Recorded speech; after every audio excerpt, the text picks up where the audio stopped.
Have you ever wondered why even light, the fastest thing in existence, arrives too late? Right now, as you read these words, you are looking at a universe that no longer exists. The stars you see have already moved. The light reaching your eyes left its source years, centuries, sometimes billions of years ago. By the time it arrives, the universe has already changed. We live in a cosmos where even the speed of light is not fast enough, where distance and time conspire to keep us forever behind, where we are surrounded by ghosts, echoes of things that have already happened, already moved, already died. Tonight, as you drift towards sleep, we're going to explore this strange delay, this cosmic lag that means we can never see the universe as it truly is, only as it was. We'll journey from the light that left distant stars to the signals that can never catch up. From galaxies racing beyond our reach to the realization that most of the universe is already invisible to us. Forever. Before we begin, if you're kind enough, a gentle like or a quiet tap on subscribe would mean the world to me. It's a small gesture, but it keeps these quiet explorations alive and reminds me that these cosmic lullabies still find their way to gentle hearts like yours. Now, let's begin with the first question. Part 1. Why are we always looking at the past? The stars you see tonight are not where they appear to be. They've moved. Some are already dead. Others have changed beyond recognition, but their light, traveling at 186,000 miles per second, takes so long to reach us that we see them not as they are, but as they were. The nearest star to Earth, aside from our Sun, is Proxima Centauri. It sits 494 light-years away.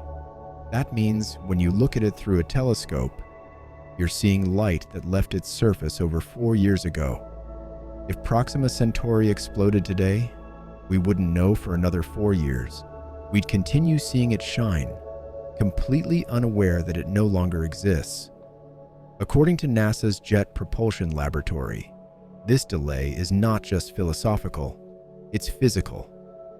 Light has a finite speed. In the vacuum of space, nothing travels faster. Not information, not energy, not even gravitational waves. Everything moves at or below this cosmic speed limit. And because of this limit, the universe we observe is always out of date. Take the Sun. It's only 93 million miles away, close by cosmic standards. Yet sunlight takes 8 minutes and 20 seconds to reach Earth. When you feel the warmth on your face, you're experiencing energy that left the Sun's surface over 8 minutes ago. If the Sun vanished right now, you wouldn't notice for another 8 minutes. The sky would remain bright. Birds would continue singing. Life would carry on, completely oblivious to the fact that our star had disappeared. The further we look into space, the deeper into the past we see. The European Space Agency's Gaia mission has mapped over 1.8 billion stars in our galaxy. But every single measurement is historical. A star 1,000 light-years away appears as it was when medieval kingdoms ruled Europe. A star 10,000 light-years away shows us an image from the end of the last ice age. And when we look beyond our galaxy, the lag becomes staggering.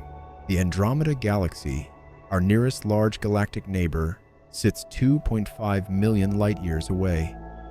The light we see from it tonight began its journey before humans existed, before Homo sapiens walked the Earth, before our ancestors had even evolved. The James Webb Space Telescope pushes this boundary even further. It observes galaxies so distant that their light has been traveling for over 13 billion years. These galaxies formed when the universe was only a few 100 million years old. By now, they've evolved beyond recognition. Some may have merged with others. Some may have been torn apart. We'll never know their current state because the light showing us what they look like today won't arrive for billions of years. This creates a strange paradox. The universe we study through astronomy is a museum of the past. Every observation, every measurement, every photograph captures history, not the present. We are archaeologists of light, digging through layers of time, trying to reconstruct what the cosmos once looked like.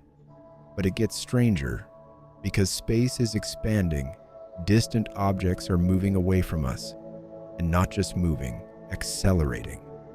According to measurements from NASA's Hubble Space Telescope and the Planck satellite, galaxies beyond a certain distance are receding faster than light can travel toward us.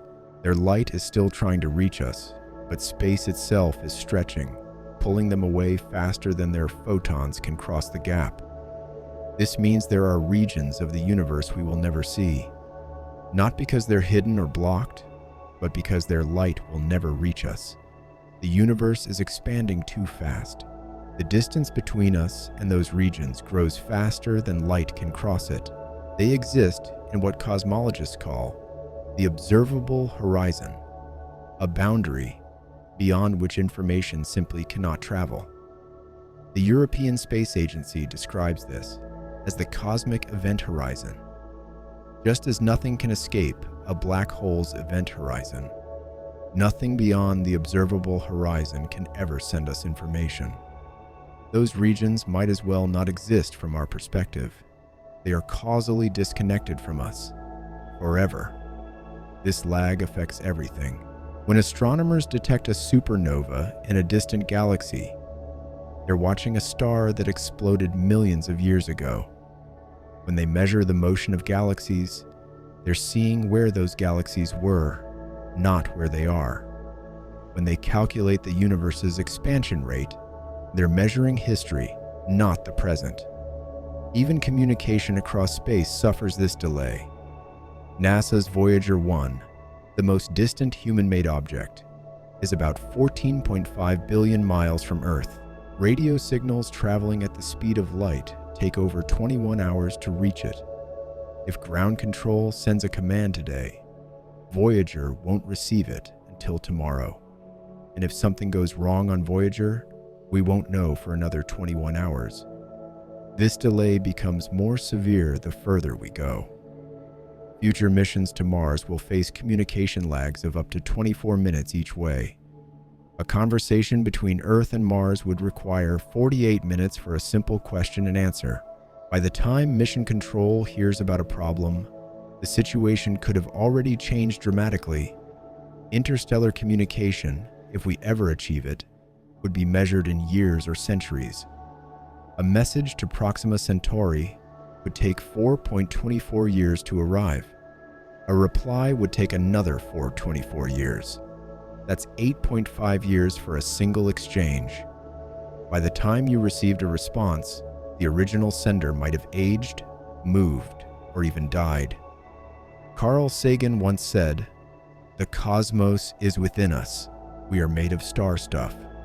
But the cosmos we see is not the cosmos that exists. It's a memory, a recording, a light-based archive of things that have already happened. We live surrounded by ghosts. Take a slow breath. The light reaching your eyes right now from the stars overhead left its source before you were born. Some of it began traveling before civilization, before agriculture, before language itself. You are seeing ancient light viewing a universe that has already moved on. This temporal displacement creates a fundamental limit on our knowledge. We can never know what's happening now in distant parts of the universe. We can only know what was happening there when the light we're receiving today began its journey. The present moment, the now of distant stars and galaxies, is forever hidden from us, locked behind the barrier of light speed and distance. Astronomers have learned to work with this limitation. They've developed techniques to reconstruct cosmic history from the layered light they receive. By observing galaxies at different distances, they see the universe at different ages. A galaxy 1 billion light years away shows them the universe 1 billion years ago. A galaxy 10 billion light years away shows the universe 10 billion years ago. By comparing these snapshots, They can trace how galaxies evolved over time, how they formed stars, how they grew, how they merged. It's like watching a movie, but with frames separated by billions of years, and each frame frozen in time, never updating. The European Space Agency's Euclid mission, launched in 2023, is creating a 3D map of the universe spanning 10 billion years of cosmic history. But it's not a map of the present universe. It's a map of the past, showing where galaxies were at different epochs. Reconstructed from the ancient light still arriving today, NASA's Roman Space Telescope, planned for launch in 2027, will peer even deeper into the past, observing galaxies that formed in the universe's first billion years. These observations will help scientists understand how the earliest structures emerged from the primordial darkness. But they'll tell us nothing about what those galaxies look like today.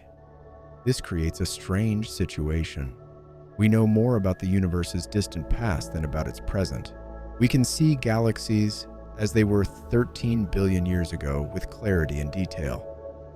But we cannot see them as they are now. That information hasn't arrived yet and won't arrive for billions of years. In a very real sense, we are trapped in the past. Our observations, our measurements, our entire understanding of the cosmos is based on information that's always outdated. We're like historians studying ancient texts, trying to reconstruct a world we can never visit, can never see, can never truly know. The astrophysicist Martin Rees once noted that astronomy is the only science where the object of study is always in the past. A biologist can observe a living cell now. A chemist can perform an experiment and see immediate results. But an astronomer can only observe what was, never what is. This limitation is built into the fabric of reality itself. It's not a technological problem we can solve with better telescopes. It's a fundamental constraint imposed by the speed of light and the vast distances between objects in space. No matter how advanced our instruments become, we will always be looking into the past, never the present. Take a slow breath. Every star you see, every galaxy, every cosmic structure is a memory. The universe you observe tonight existed long ago and has already changed in ways you cannot yet perceive. You are surrounded by history, by light that has traveled for eons to reach your eyes, carrying images of a cosmos that no longer exists in the form you see. But if light takes so long to reach us, what does that mean for our understanding of the universe? If we're always looking at the past, how do we know what's real? That question leads us deeper to the realization that the universe we see is not just delayed, it's incomplete. Part 2. Why is most of the universe already invisible? The universe is not just expanding, it's accelerating. Galaxies are moving away from us faster and faster, driven by a mysterious force called dark energy. And because of this acceleration, there are galaxies we can see now that we will never be able to reach, ever, even if we could travel at the speed of light. According to cosmological models based on data from NASA's Hubble Space Telescope and ESA's Planck satellite, about 94% of the observable universe is already unreachable. The galaxies in that region are moving away so fast that even light, the fastest thing in existence, cannot close the distance between us and them. This isn't science fiction, it's geometry. Space itself is stretching, and the rate of stretching increases with distance. For galaxies far enough away, the expansion of space carries them away faster than light travels toward them. It's like running on a treadmill that speeds up the further you go. No matter how fast you run, you can never reach the end. The boundary where this happens is called the cosmic event horizon, currently about 16 billion light years away. Galaxies beyond this horizon are receding faster than the speed of light. Their light is still trying to reach us, red-shifted and stretched by the expanding space, but they are effectively frozen at the edge of our observable universe. And every second, more galaxies cross this boundary. As the universe continues to accelerate, the event horizon shrinks. Galaxies that are currently visible will eventually slip beyond our reach, their light stretched into invisibility. According to calculations by cosmologist Lawrence Krauss, in about 100 billion years, all galaxies beyond our local group will have disappeared from view. Future civilizations, if they exist, will look up at a sky far emptier than ours. They will see only the Milky Way and a handful of nearby galaxies that have merged with us. The rest of the universe will have faded beyond the observable horizon. Those future astronomers might conclude that they live in a small, isolated island of matter surrounded by infinite emptiness. They would have no way to know that billions of galaxies once existed beyond their view. This creates a disturbing realization. We are privileged to live in an era when we can still see the universe's structure. We exist at a unique moment in cosmic history, when distant galaxies are still visible, when the cosmic microwave background still carries information from the Big Bang, when the evidence of the universe's origin and evolution hasn't yet faded into darkness. The European Space Agency notes that this window is closing. The light from the most distant galaxies is already so redshifted that it's barely detectable. The James Webb Space Telescope, with its infrared sensors, can observe these galaxies now. But in a few billion years, their light will be stretched beyond detection. They will effectively disappear. But the invisibility goes deeper. Because light takes time to travel, we're not just looking at distant objects in the past. We're looking at a universe that's already moved on. Consider a galaxy 10 billion light years away. The light we see from it left 10 billion years ago. Since then, that galaxy has continued evolving. It has formed new stars, perhaps merged with others, changed shape and structure. But we see none of that. We see only its ancient form. Now consider this. Because of cosmic expansion, that galaxy is now much farther than 10 billion light years away. Space has been stretching while its light traveled to us. Cosmologists calculate that a galaxy whose light has taken 10 billion years to reach us is now about 16 billion light years away. It has receded while we were waiting to see it. This means the universe we observe is smaller than the universe that actually exists. The observable universe has a radius of about 46.5 billion light years, even though the universe is only 13.8 billion years old. This seeming paradox is explained by expansion. Objects have been moving away while their light traveled to us, so they're now much farther than their light travel distance suggests. NASA's cosmology calculations show that the total universe, including regions beyond our observable horizon, may be vastly larger than what we can see. Some models suggest it could be infinite. Others propose it's finite, but unimaginably huge. Either way, most of the universe is already invisible to us, hidden not behind a barrier, but beyond the reach of light itself. This invisibility extends to events, not just objects. If a star goes supernova in a galaxy beyond our event horizon, we will never see it. If two black holes merge, releasing gravitational waves, those waves will never reach us. Entire cosmic dramas are playing out in regions we can never observe, events that are causally disconnected from our part of space. Even within the observable universe, we're missing information. Light from distant objects is delayed, so we see them as they were, not as they are. A galaxy that appears peaceful in our telescopes might currently be experiencing a violent merger. A star that looks stable might have exploded centuries ago. We won't know until the light showing these changes reaches us. The astronomer Martin Rees once said, "We are not typical inhabitants of the universe. We live in a very special place at a very special time. That place is one where we can still see evidence of the Big Bang, where galaxies are still visible, where the universe's structure hasn't yet faded into darkness. It's a narrow window in cosmic time." The discovery of dark energy in 1998 fundamentally changed our understanding of the universe's fate. Before then, astronomers thought the universe's expansion was slowing down, held back by gravity. Eventually, they believed, it might even stop and reverse, leading to a big crunch. But supernovae observations by two independent teams revealed the opposite. The expansion is accelerating. Some unknown force, which we call dark energy, is pushing galaxies apart faster and faster. This force makes up about 68% of the universe's total energy content. NASA's Dark Energy Survey and ESA's Euclid mission are trying to understand what dark energy is and how it works.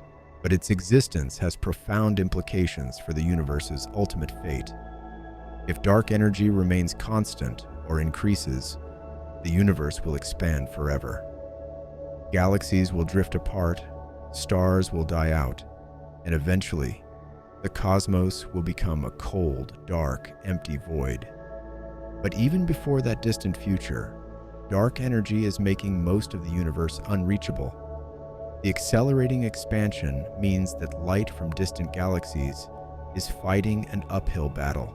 Even though it's traveling toward us at 186,000 miles per second, the space between us and those galaxies is expanding faster than that. Think of it like this. Imagine you're trying to walk toward a friend, but the ground between you is stretching. You walk forward at 3 miles per hour, but the ground extends at 5 miles per hour. No matter how long you walk, you'll never reach your friend. The distance between you keeps growing. That's what's happening to light from distant galaxies. The photons are traveling toward us as fast as physics allows, but space is expanding faster.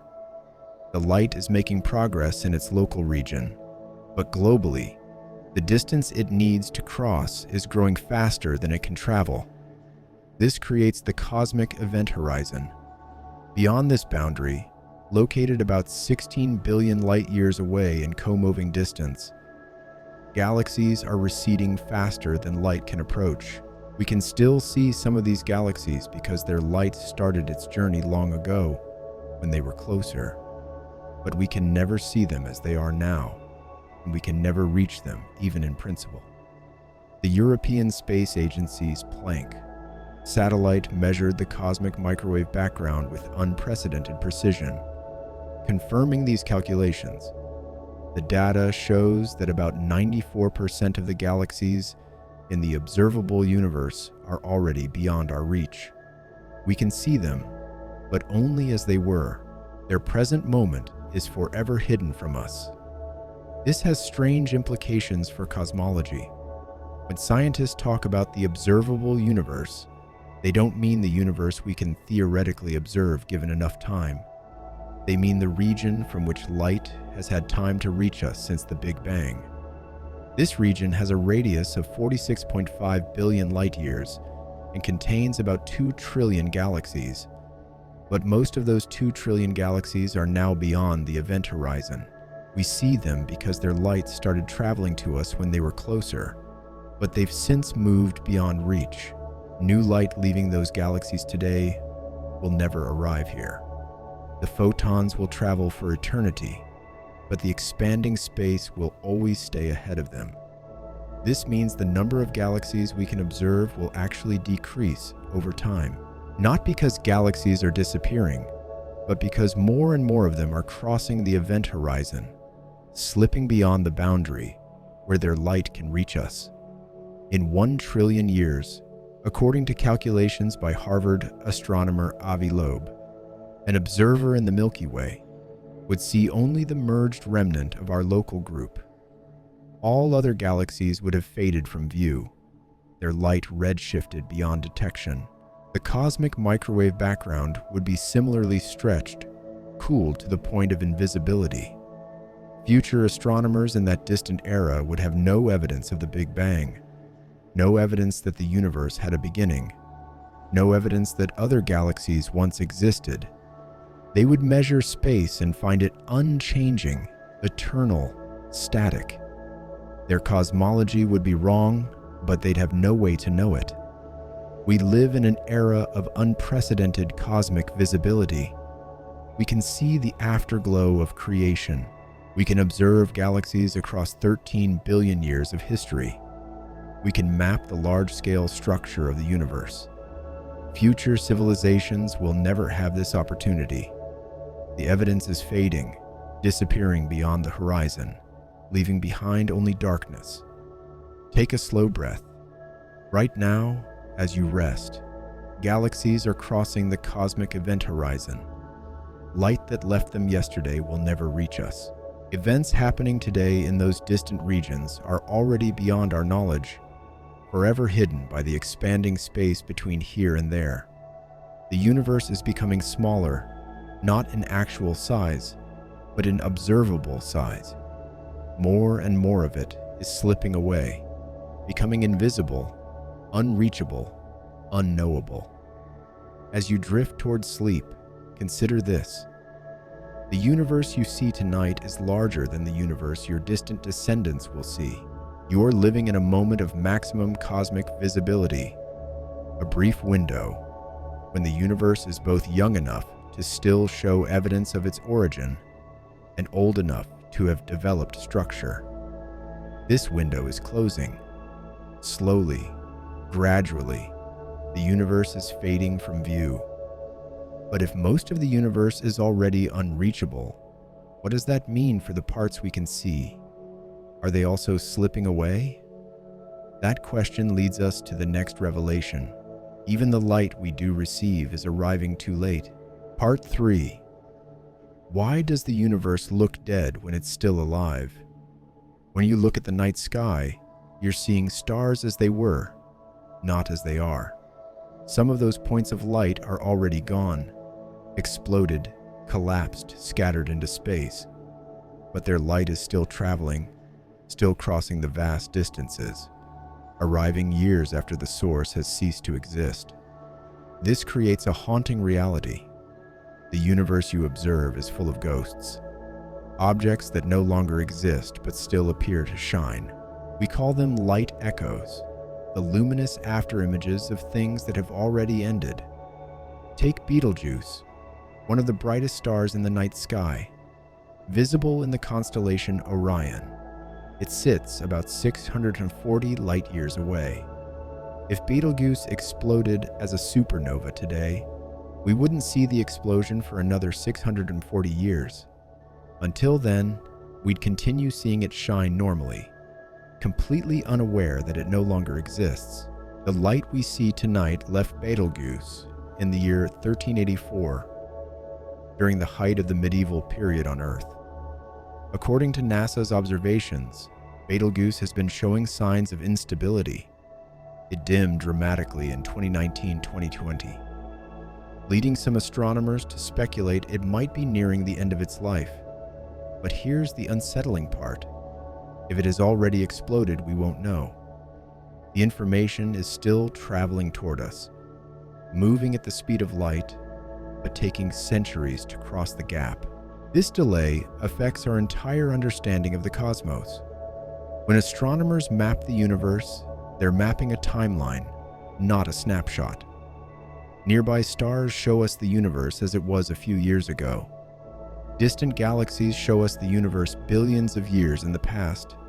There is no single now in astronomy, only layers of then, stacked at different depths of time. The European Space Agency's Gaia mission has measured the positions and motions of 1.8 billion stars, but every measurement is historical. The data shows where those stars were when their light left them, not where they are now. Some have moved significantly, some have evolved, some may no longer exist. The map is accurate for the past, but outdated for the present. This temporal stratification becomes even more apparent when we look at distant galaxies. The James Webb Space Telescope observes galaxies that formed in the early universe, less than 500 million years after the Big Bang. These galaxies appear small, irregular, and actively forming stars. But that's how they looked 13 billion years ago. Today, those same galaxies are likely much different. They've had billions of years to evolve, merge with others, form mature structures. They might now be large elliptical galaxies filled with old red stars, or they might have collided and been torn apart. We have no way to know. The light showing us their current state won't arrive for billions more years.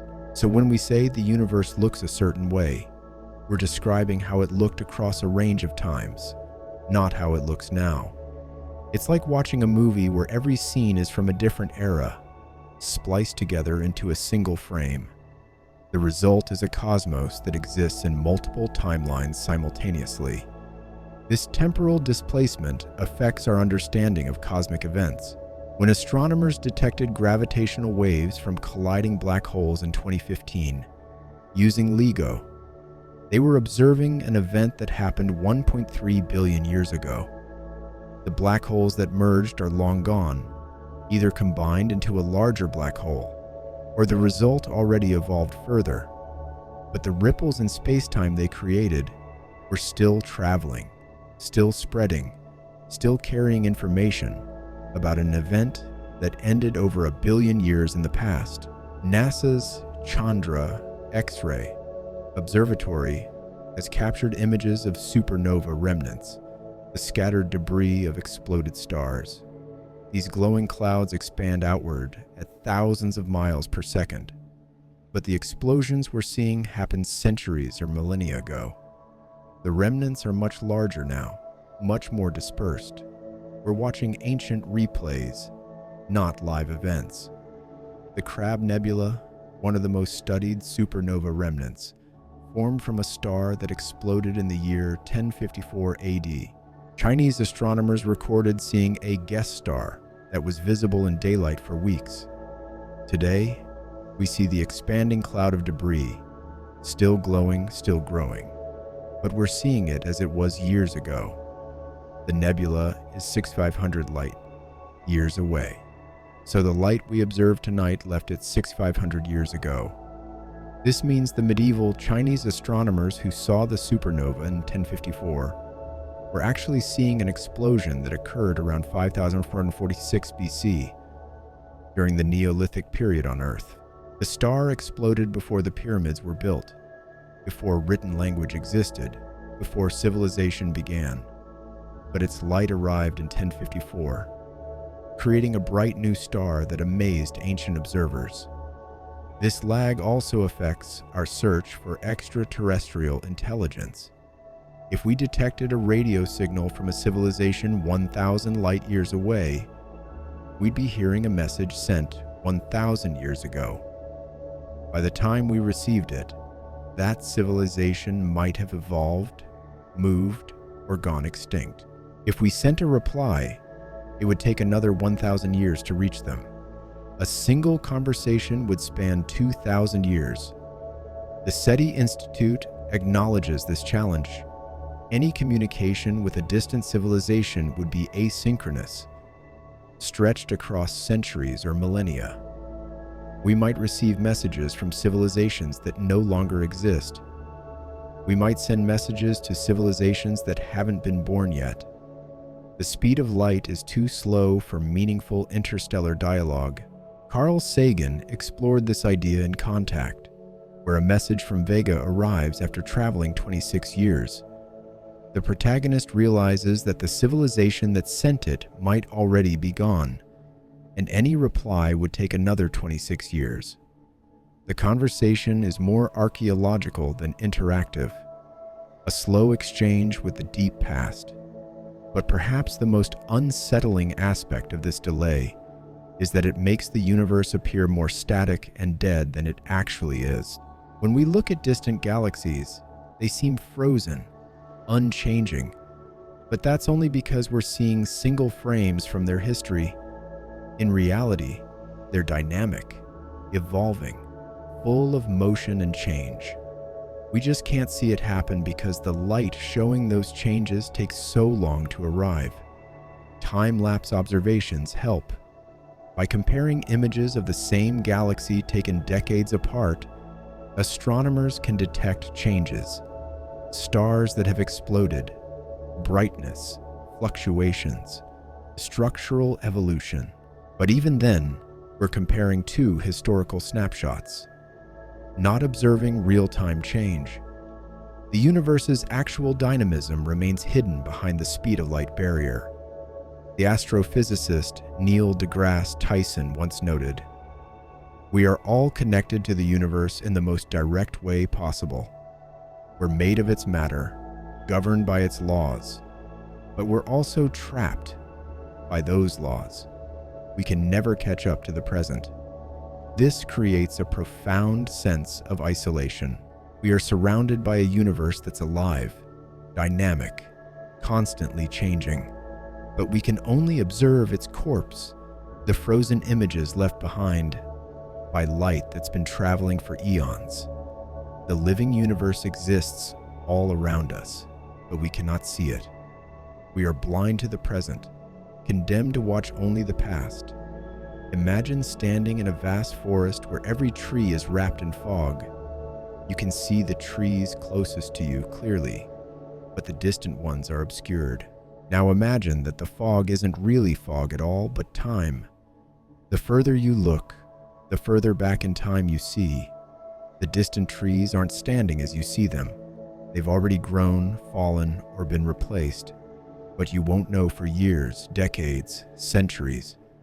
That's the universe we inhabit, a forest of light where everything we see is wrapped in temporal fog. The closer stars show us the recent past. The distant galaxies show us the ancient past. And the present, the actual living present, remains forever hidden, always out of reach. Take a slow breath. Every star you see, every galaxy, every cosmic structure is a memory. The universe you observe tonight existed long ago and has already changed in ways you cannot yet perceive. You are surrounded by history, by light that has traveled for eons to reach your eyes, carrying images of a cosmos that no longer exists in the form you see. Somewhere in the universe, right now, at this very moment, a star is being born, a planet is forming, a galaxy is colliding with another. Perhaps even life is emerging on a distant world, but you will not see it tonight or tomorrow or perhaps ever. The light from those events is still traveling, still crossing the unimaginable distances, still trying to reach you. And by the time it does, by the time those photons finally enter your eye or your telescope, the moment will be long past. The star will have evolved. The planet will have cooled or been destroyed. The galaxies will have completed their merger. The life, if it existed, might have flourished and died out. You will be looking at a ghost, a memory, an echo of something that once was but is no more. The universe is alive. It's churning, evolving, birthing new structures and destroying old ones. It's a dynamic, violent, beautiful place where stars explode and black holes devour matter and galaxies dance in slow cosmic ballets that take millions of years to complete. But the universe you see is none of that. The universe you see is dead, frozen, still. A photograph of a moment that has already passed. You live in the present, but you can only observe the past. You are surrounded by the living cosmos, but you can only see its memories. Take another breath. Let that realization settle. The universe you know, the cosmos you've studied, the stars you've wished upon, all of it is history. All of it is gone. What exists now, in the actual present moment of cosmic time, is unknowable to you. It's hidden behind the barrier of light speed, locked away in the present that you can never reach. But if light is too slow to show us the present, what does that mean for our ability to understand the universe at all? That question leads us to an even stranger realization. We are always too late. Part 4. Why are we always too late? There is no now in the universe, at least not one we can observe. Every signal, every photon, every piece of information takes time to travel. By the time we receive it, the moment has passed. The universe has moved on. We are always chasing shadows, always arriving too late. This isn't just philosophical, it's physical. According to Einstein's theory of relativity, simultaneity is relative. There is no universal clock that defines the same now everywhere. Different observers, moving at different speeds or in different gravitational fields, experience time differently. What appears simultaneous from one perspective is sequential from another. NASA's experiments with atomic clocks have verified this repeatedly. Clocks on fast-moving spacecraft tick slower than clocks on Earth. Clocks in strong gravitational fields run slower than clocks in weaker fields. Time itself is not universal. It's local, personal, dependent on motion and gravity. This means that asking what's happening right now on a star 100 light-years away is meaningless. There is no shared now between here and there. The concept of simultaneity breaks down across cosmic distances. You can define now for yourself in your local frame of reference, but you cannot extend that definition to distant objects in any absolute sense. If this quiet journey has brought you even a small moment of peace, I'm deeply grateful you've spent it here with me. A gentle like or a soft tap on subscribe means more than you can imagine. It's what keeps me creating these cosmic lullabies for wandering minds like yours. Until next time, may the universe turn softly around you, even as it slips gently away.